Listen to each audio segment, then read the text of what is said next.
दर्शक बंधु फिल्म हे तो एमती टीजर देखले बड़ बड़ साउथ सिनेमा को भूलीजे।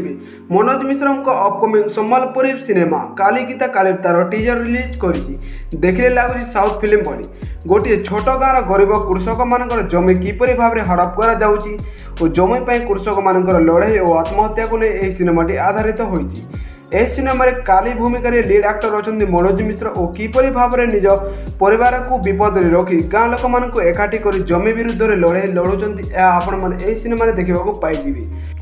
हिरोइन गीता भूमिका अच्छा लीड एक्टर जयंती विश्व। यह सिनेमाटी गोटे सत्य घटना पर आधारित होती।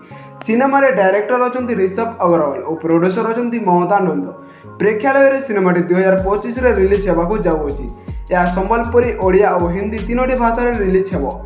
तेरे फ्रेंड्स आपण मैंने सिनेमा टीजर देखिले कि नहीं आम कमेंट कर निश्चय जनातु और आपण मानक वीडियो भल लगे वीडियो को लाइक शेयर सब्सक्राइब करूँ जहाँद्वारा फिल्म दुनिया समस्त अपडेट सर्वप्रथम आपण मैंने आम यूट्यूब चैनल माध्यम जानवाक पाइबे।